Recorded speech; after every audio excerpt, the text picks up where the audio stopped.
Hello, everyone, and welcome back to Industry Perspectives. I'm your host, Ainsley Bowden, and today I have the distinct pleasure of sitting down with Michael Arzt, who is the Chief Operating Officer of Atari VCS and Connected Devices. Michael and I discussed the inspiration behind the VCS, what it's like to have the Atari name behind their new mini PC, what's coming to the platform, and how it's been going since launch last June. We talk about all that and more. Let's go ahead and get to it.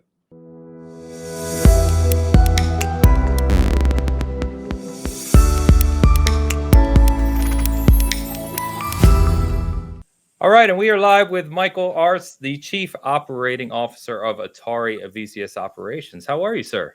I'm good, Ainsley. Thank you for having me. Of course, yeah. I've been looking forward to this. We were quickly chatting prior to going live here that being seasoned, of course, and being someone who grew up with gaming, Atari plays a huge role in my memories of just growing up and kind of the history and obviously what they brought to the gaming industry. It's pretty foundational, really, when you think back about it. Absolutely. This is our 50th anniversary year, and it's pretty much the 50th anniversary of video games as well, right? So it's pretty amazing. And yeah, I'm like you. I grew up. I was an Atari kid. I have vivid memories of being on the couch or in the family room down or in the basement with my brother and sister and playing on our 2600 for sure. Yeah, exactly. My first console, as many of the guests that we have on our show is actually. So it's kind of fantastic to talk to you today. So thank you for taking the time. Absolutely. What I wanted to talk to you about, of course, is the VCS. It's a very interesting console. It's something that was announced a few years back now and has an interesting history, and it's now been on the market for about almost a year and a half, I think, was your initial shipping dates. Yeah, it depends on how you count it. I mean, we basically consider June 15th, 2021 to be the launch date because what we sent out before that was going to the Indiegogo backers, and they went into it knowing largely that they were going to be sort of our guinea pig beta testers. So they got finished hardware, but the software was still needing to be debugged, and there's no better way than to having 12,000 people who can help you figure it all out and debug it. Of course, it's the best testers you can get right there. So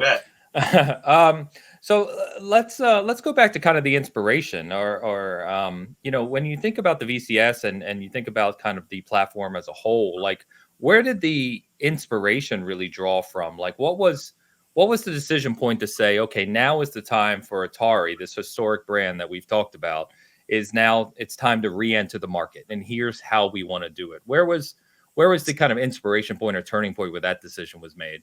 So great question. So it was actually sort of a coming together of a couple of different sort of thoughts and incidents. So the overarching thought was, Atari was reemerging from a bankruptcy in 2013. Right.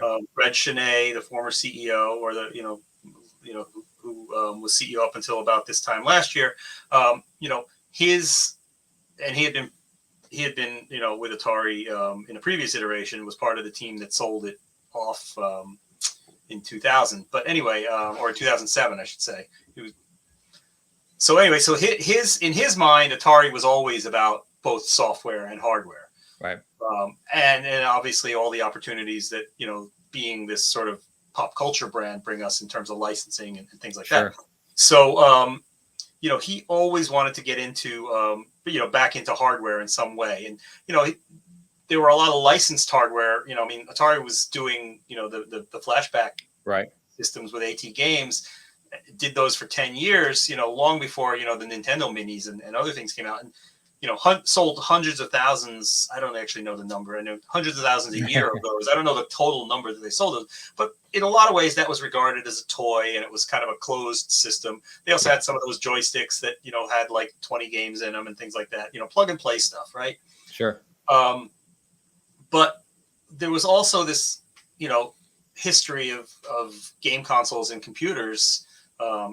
Legendary, not just the 2600, but the 400, 800 and the 7800 and, and on and on. So, the idea getting back into hardware was always there, right?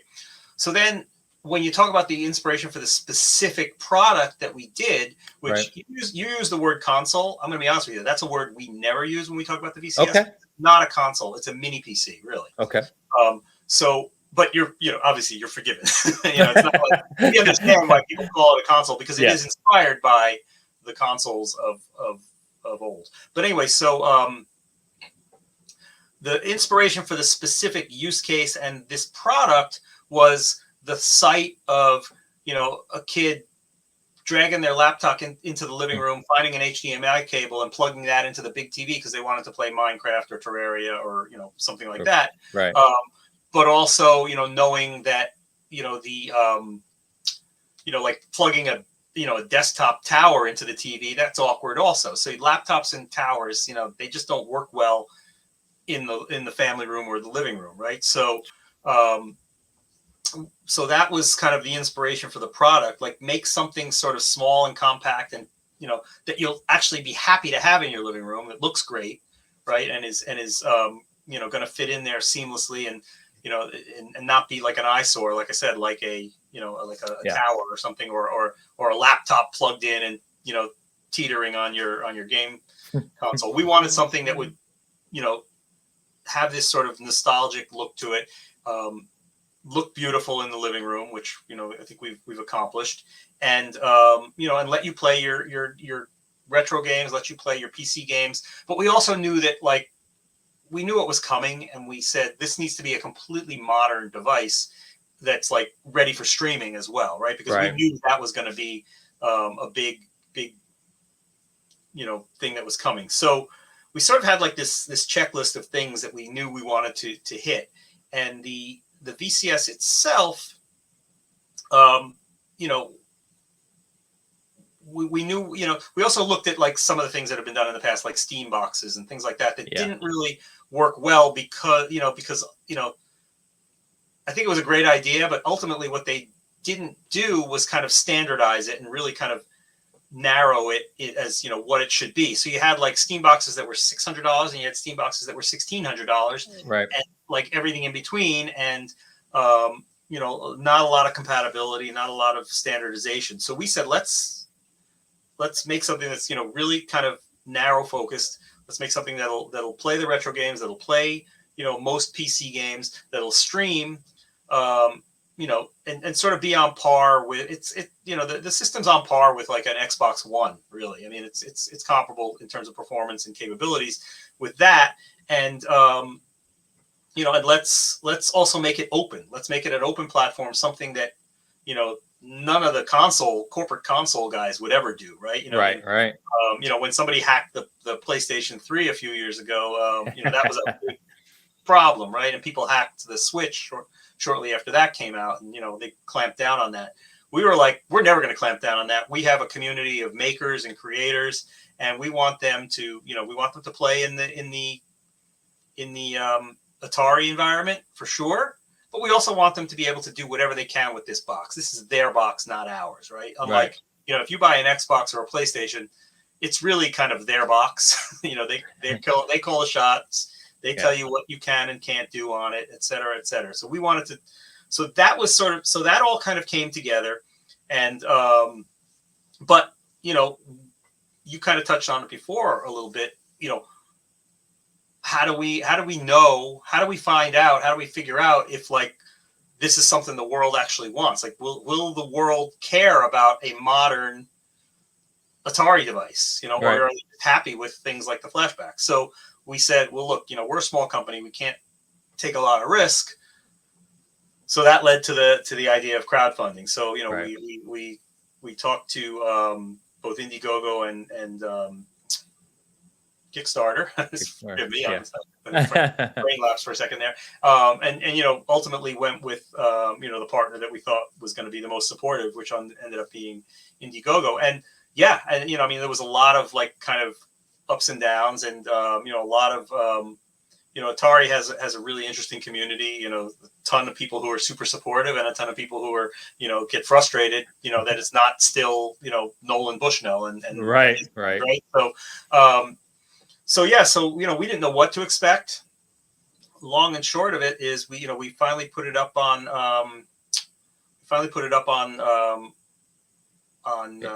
Indiegogo, and we broke Indiegogo the first day. I mean, it was like insane. Indiegogo had never seen anything like this, and kind of crashed the site and caused all kinds of problems. But yeah, ultimately, after 30 days, we had grossed over $4 million, and we said, okay, there's an appetite, so we can proceed. And that was sort of how it all got started. And like I said, the inspiration for it was, as a product was, what I told you about, sort of the inconvenient ways to connect a PC. The physical, the physical inspiration for it was, the classic consoles and game systems, most notably the 2600. We looked at it. The design is basically not so much, look like it looked, but make it feel like it felt, right? And and a lot of times I equate the design ethos that we had to sort of like how Mini went around and made like the new Mini Cooper, right? They thought about like make it look like it's part of the family, but it's all modern under the hood, and say the same thing about Jeeps and Mustangs. I use a lot of car analogies when I don't mind that. I don't mind that. So that's it's very cool to think about, because I think what really interests me about it is kind of the position it does hold in the market and how unique it is. So it doesn't only have this kind of sense of nostalgia for people like myself and obviously many others, but it does, as you said, it holds this unique place in the market where it can almost act like a console, but it's more mini PC, and it's open source, as you said. So people, I'm sure, are really already starting to experiment with it, especially as you said, with June 15th. I mean, you're not even at 7 months, 8 months, right, of really being on the market. So I'm sure it's only just getting started. So with that, so with that in mind, if we think about official launch being in June and you're 7-8 months in, how are the teams under you feeling about it? What's the kind of response been like? Have you been happy with how it's launched? And what's kind of like, as you think about what your offering is to the marketplace, and like, what are your core tenets for internal development and what you present to consumers? How do you feel about that at the moment? So there's a couple of questions in what you asked. There are. Sorry. Foremost, are we happy? Well, obviously, we always wish we could have built more and sold more. And honestly, one of the biggest hurdles has been the pandemic. So yes, while there's increased demand for PC products and things like that, the thing that has happened is that we've dealt with like unbelievable supply chain issues that have delayed everything and made everything, originally, we were supposed to start shipping to the Indiegogo folks in March of 2020, and we all know what happened in March of 2020, right? Right. Whoops, sorry. So we've been dealing with a lot of that, and and it only got worse from there. And the funny thing about manufacturing, especially hardware manufacturing, is when you build a device, any device, usually your first build is your most expensive build, and then as you optimize and things get better and you get the supply chain up and running, each successive build should get a little bit less expensive and your margin should get a little bit better. And it's been the exact opposite. So the mere fact that we shipped anything in 2020 and 2021 is quite an achievement. And unfortunately, so we're also dealing with a product that I would say probably the number one criticism of it is the price, which is unfortunate because of a couple of things. One is it's actually, first and foremost, take the supply chain and the pandemic and all that away, it's actually a tremendous value if you consider it as a PC, which is what it is, instead of trying to compare it to an Xbox or a PlayStation. The fact of the matter, an Xbox or a PlayStation is actually about $1,100 worth of hardware that is subsidized by software and subscriptions and things like that by mega corporations, right? Right. We're giving you for $399, if you buy the all-in system, we're giving you a product that is, equivalent to an $800 mini PC and comes with a joystick and a controller, so Right. it's actually a pretty good value. Plus, we're not also charging you all those subscription fees and things like that, and you've got the ability to do a lot more, and our games are a lot cheaper and things like that. So the value proposition is actually pretty valid. We wanted to sell it for less than that, but it wasn't possible given, Sure.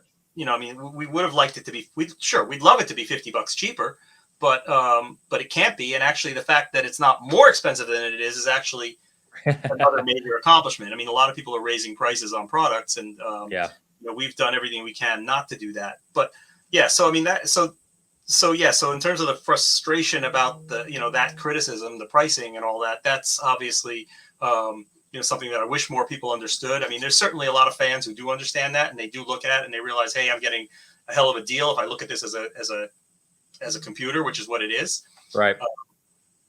But anyway, so then the other question you're asking is about, is everybody happy with what it is? So I will say, like, everybody is happy because it's evolving, which is exactly what we knew it would be, right? So, right. We've got a next, OS update that's coming in the next couple of days that is add a whole bunch of new features that, and each successive update that we've had, starting with, when we started shipping in the holiday of 2020 to the Indiegogo folks, and they were definitely getting beta software. I mean, they were getting, there was a lot of functionality that wasn't there. Each iteration, each update has had a lot more, has added a lot more, and the machine has gotten better and better and better. And, just talking about the fans and the consumers and the people who have it right now, we get a lot of really, great, reviews on, the retailer websites and on social, and so the consumers who have it really love it, and that makes us really happy and makes us want to continue, being committed to them and to this platform. The unfortunate thing is that we, whether we liked it or not, a lot of reviews happened while it was in that beta state. A lot of people reviewed, the Indiegogo machines, which, look, they're, obviously free country, they're going to do that.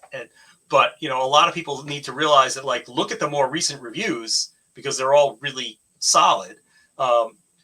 So in terms of the support, I mean, we're obviously continuing to petition and to seek out more and more indie developers and indie games to bring onto the platform, because we want, the platform to be a home, a haven for indie games. From our perspective, we don't need Halo and Assassin's Creed and right. Last of Us to be able to,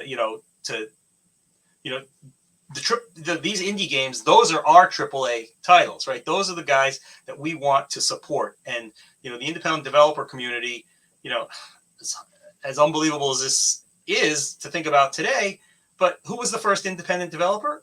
Activision, right? Activision, right? So I don't need the Activision of today necessarily, although I get them because, you can play Xbox Cloud on the VCS, you can play Luna, you can play Stadia, you can play GeForce Now. Right. What comes, you'll be able to play that, because we've planned for that, right? We built a machine that would be a streaming beast. But for us, retro and indie, that's like sort of like the core of our DNA here. Like those are the fans, and those are the developers that we really want to support. So what you've been seeing is sort of the resurgence of Atari from a game standpoint. We've shifted focus back with our new CEO, shifted focus back on game development, PC and console game development, less emphasis on mobile. We'll stay in mobile where it makes sense. So things like Roller Coaster Tycoon Touch are still very important to the company. But you see all our recharged games. You see we announced Combinera the other day, which is our first original IP in a while. We announced Food Fight, the reimagined Food Fight. Awesome. That's going to be amazing. So there's a lot of, really cool things that now are playing into both our platform and others. I mean, obviously we have a small footprint, so we can't survive only on the Atari platform. But what we're seeing more than anything else, I mean, much higher attach rate on the VCS. Atari fans want to play Atari games on their Atari system. So that's awesome. Good, right? That's what we see, so the percentage of sales of, a game like, Centipede Recharged on the VCS versus other platforms is significantly higher, so the attach rate is really high on the VCS, which is great. So from that standpoint, it's super friendly to developers. Developers can come and bring their game over. We have a very attractive rev share. We do an 80-20 rev share, which is, super aggressive. And if it's an exclusive game, it's even better. But so we're doing that for indie developers. We're integrating emulators and things like that so that you can play classic platforms. So we've integrated the Atari 7800. We've integrated the DOS box, so DOS games all work. The next update will integrate the 2600 and Stella. So there's a lot of things that are coming, and we're going to keep adding those features, and not to mention all the other things that people want. They want chat, they want leaderboards, they want all kinds of things, as well as things that like let us help them on the customer service side better, like things where we can see things that are happening on your machine, when we're troubleshooting and things like that. So, so supporting the platform, continuing to grow it, continuing to bring features in, and and when we talk to the community, we actually listen, which is really important. We are very active on our Atari VCS Discord. We actually have two. We have a sort of an insider one for the founders only, who did the Indiegogo, and then we have the broader one, which is actually the more active one. But we take recommendations for new games. We listen to them when they're having an issue with something. But ultimately, I think we're very happy with the platform and the hardware and the performance of it. Very few problems. I mean, we're really adamant about quality. Our failure rate is less than 1%, which is astoundingly low for a consumer electronics product. On average, it's 3 to 5%. So we're really happy. I mean, look, does somebody break a joystick every once in a while? Sure. I mean, it's a tall, skinny, controller, right? If you push it, it's going to break. Or if it was misassembled at the warehouse, at the factory, it can happen sometimes. Things break, right? It's plastic, and things can happen. But ultimately, the big answer to your question is, are we happy? Yes. Could we be happier? Of course. Always. Look, but that's just about being committed to what we built and committed to continuing to build. I mean, my sort of mantra to the team always from the beginning was, we have to make sure that we build a solid foundation. If you build a solid foundation, you can build a skyscraper on top of it. But if it's, a faulty foundation, it's going to sink into the ground. The other thing was, we were adamant that this machine was not going to be what the trolls said it was going to be. We were not going to let that happen. Absolutely not. No how, no way. And we haven't. And and I'm happy to say that, we've converted a bunch of them. The others have just decided to give it a break. I may be unleashing them all over again on this. Not with our audience. Not with you right now, but yeah. I mean, the reality is like the people who have this thing are happy with it. They defend it whenever somebody tries to knock it. They correct people when they call it an Android box or whatever. So So are we happy? Generally speaking, yes. Do we wish, there wasn't a pandemic and we could have taken it on the road like we originally wanted to? Like, we had a 2-year run of events and, hands-ons that we were going to do. And we got one done. We got our dress rehearsal done in February of 2020. And that was it. We did a small event here in New York that was literally going to be our dress rehearsal. Let's see how this goes. But Thank God we shot a little video because we know. But so, there's the people can see that event and some of the video that came from it on our YouTube channel, on the VCS YouTube channel. It's labeled D-Cave. That was an event we did in New York with the guys from Rec Global, and it was a great event. People loved the product, and it was. It's gotta be mad. What's that old saying? Man plans, God laughs. That's kind of what. That's got to be maddening. I can only imagine. So, absolutely, But that's good with the response. I'm glad the community is really digging it. So you touched on a lot there around kind of I would say tenets methodology, from your teams, and how you look at the community. So when you think about, you mentioned bringing developers to the platform, obviously with an aggressive revenue sharing model. You talked about some new and rejuvenated IPs. And that's kind of what I was going to ask you next is, as you look to now post launch, which you're obviously in, and you're looking to the next 18, 24 months of the Atari VCS on the market, what is the team's kind of core focus over that time span? And how much, you touched on this a little bit, but how much does making the VCS a more social platform play into that? I'm always kind of curious because it feels like as a lot of the platforms, whether you're talking about the consoles, PC, what have you, Steam and Epic, all these different launchers and everything else that's out there today, there seems to be quite a big focus on the social aspect of it, trying to tie in and bring the community together within that platform. So what's next for the teams, and does a social kind of focus tie into that at all from your perspective? Well, I think in a nutshell, I would say yes. I mean, community is everything, right? Especially for a small brand like ours. And we're trying to build, a loyal community. And again, the foundation is brick by brick, right? Just like it was with building the product, building the community, earning their trust every day, earning their confidence every day, listening to them every day. So, I mean, like I said, our Discord is a big part of our, of our lifeblood. And so I would say, that's where a lot of it is focused right now. I mean, obviously we have all the typical social channels, Facebook and Instagram and Twitter and all that. But yeah, I mean, enabling Discord on the platform itself, as well as, obviously having the channel, super important. We actually just added, this next update is going to include, finally, it's going to include the ability, for webcams to work. So that'll help. So a lot of those things are coming into place naturally and organically. But yeah, I mean, so you call it social, I really call it community. I think that's really at the heart of everything we're trying to do here. For a small brand like ours that's trying to, sort of reinvigorate itself, for a small company, I mean, we're like in a lot of ways, we're like a scrappy little startup with this really big name, right? Right.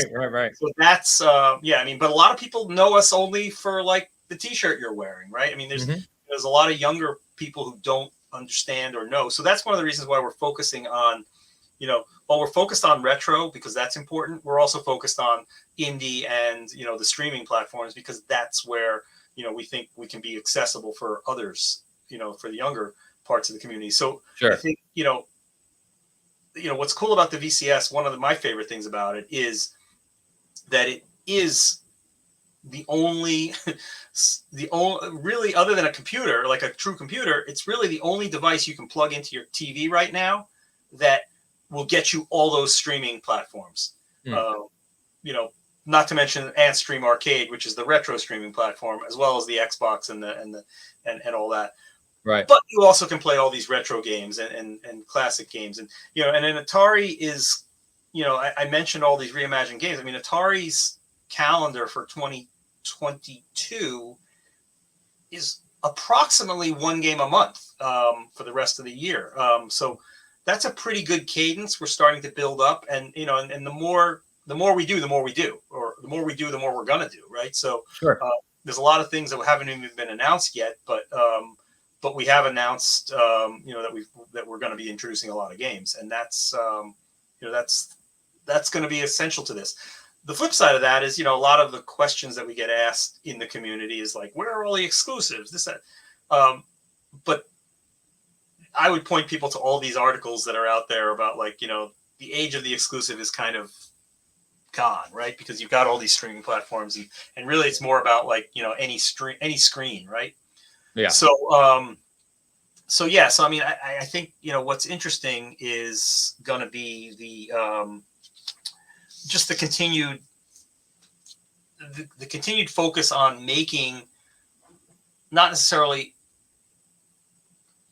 not that we're not interested in exclusives, but, but focusing on making the Atari VCS a home of exclusives. Is that better, or is it better to make the Atari VCS a great place to do more things? And we've kind of kept caught on to the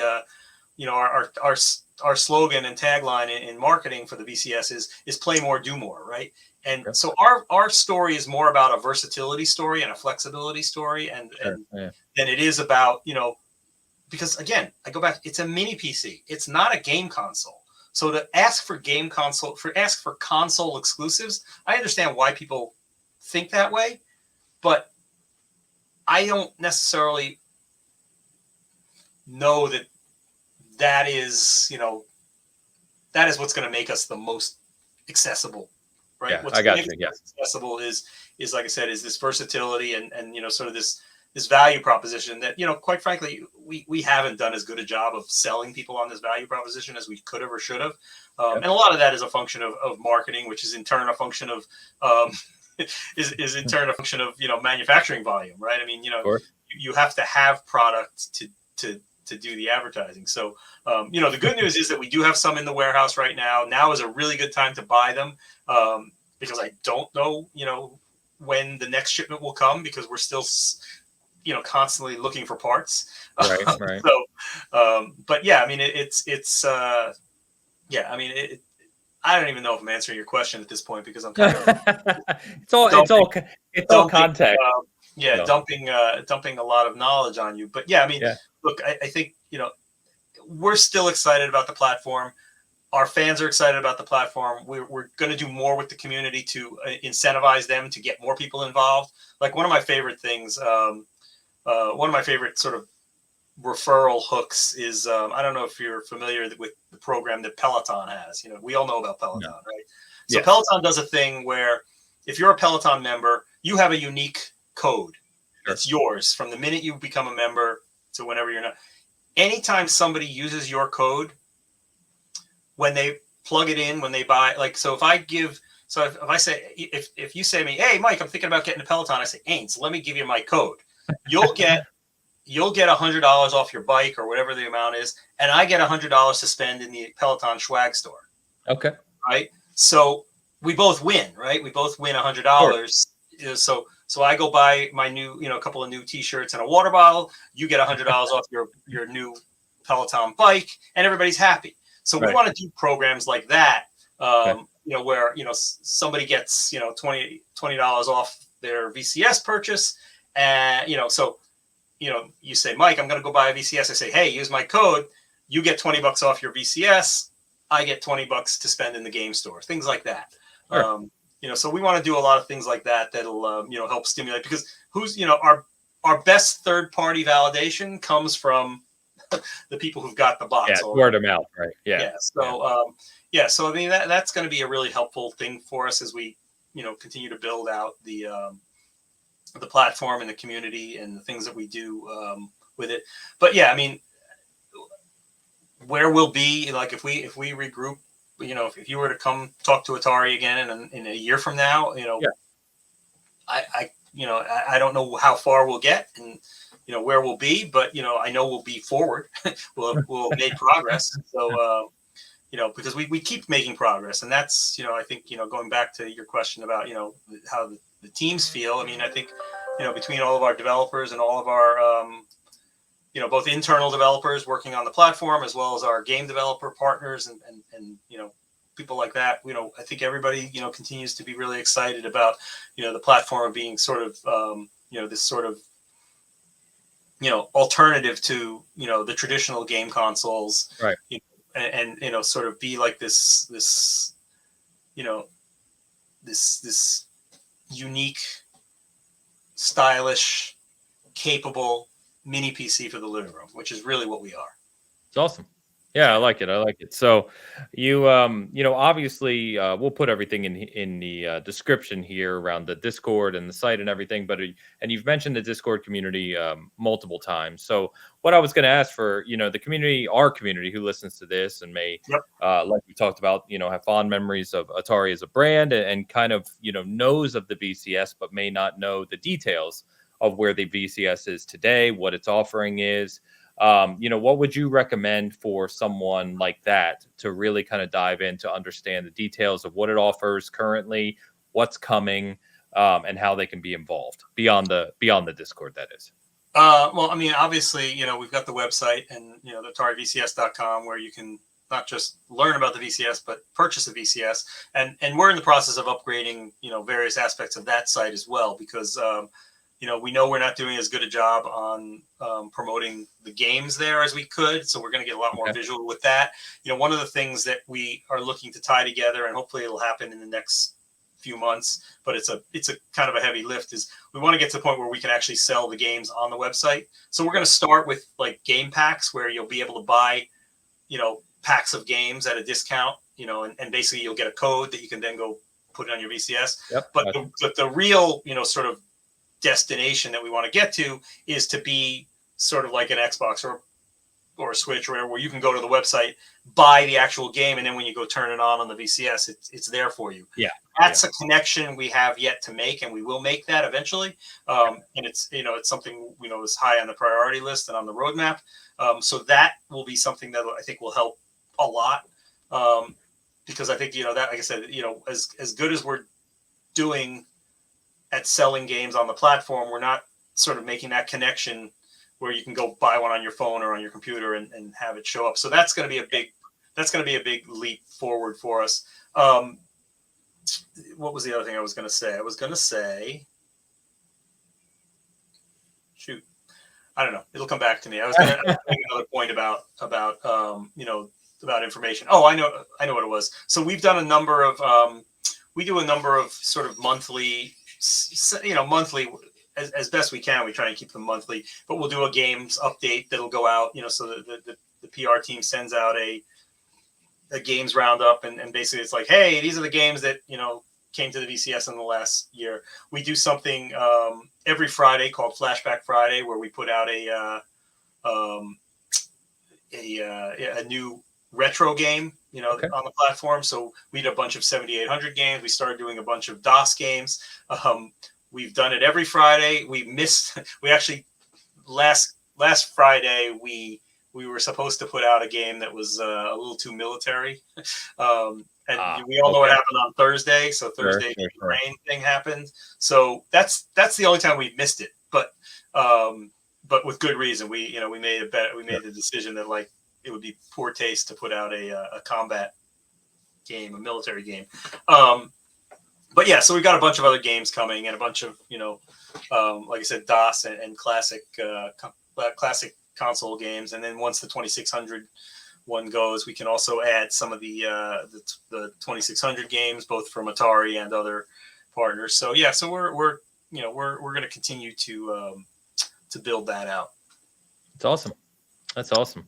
Yeah. Well, Michael, it's been kind of insightful. I got to admit that as soon, I'm one of those, when the VCS was announced, obviously, really kind of opened my eyes, and I've stayed in sync with the production of it and kind of, everything going on with it. But I'm not on the Discord.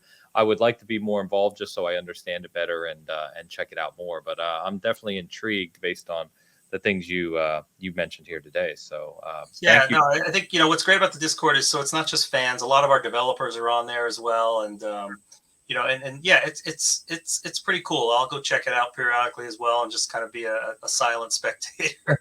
But I love the back and forth, and the kind of the camaraderie in the community. They like to help each other. They give each other pointers. They help each other troubleshoot more quickly even than our awesome customer service can sometimes. Although our customer service has been pretty amazing as well. But yeah, it's the Discord's pretty cool. But but look, I mean, so is some of our other. There's a bunch of other fan communities on Facebook, especially, that are super super cool, and I like to spectate on those as well. Yeah, it's really important to understand and know what the fans and the users are saying. And look, there's nothing better than when somebody's like, I use it for everything. I use it for work during the day, and then I play at night, and I haven't turned on my PlayStation in weeks, and like, I love that, right? But sure. Not that I begrudge anyone for having a PlayStation. That's a great platform too. So I don't think anyone should ever think of the VCS as an either or with any of the big name consoles. It's an additive. It's something different. It kind of fills a different a different spot in the living room, if you ask me. So yeah, and that's probably the benefit of the, you mentioned about kind of the feedback and interactivity of some of the users, and that's probably part of the benefit of being open platform, right? Is you've got people who are far more knowledgeable, end users that are far more knowledgeable than your average just gamer, who can kind of help, absolutely, for do sure. a lot of No, things. no, lot of lot of DIY Sure. and homebrew folks in the Atari community. That's for Yeah. sure. That's Yeah, awesome. That's yeah, and awesome. it is great, and we really appreciate all their support. Cool. Cool.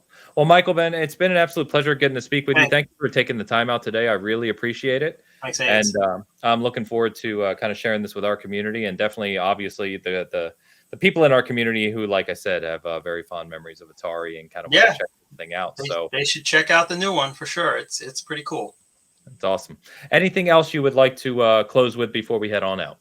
No, like I said, I think I mean, we just want more and more people to give it a shot and realize that we're not trying to compete with PlayStation, Xbox, Nintendo. Those are not we're trying to be our own thing. We're trying to be the best Atari VCS we can be, and so far so good. Obviously there's more things to do, and continuing to support the platform is a high priority, and we hope we're just going to we hope and plan to just keep getting better and better at that. So yeah. Awesome.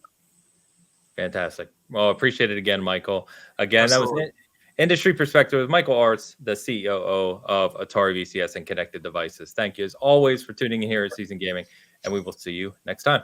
Much appreciated. Thank you.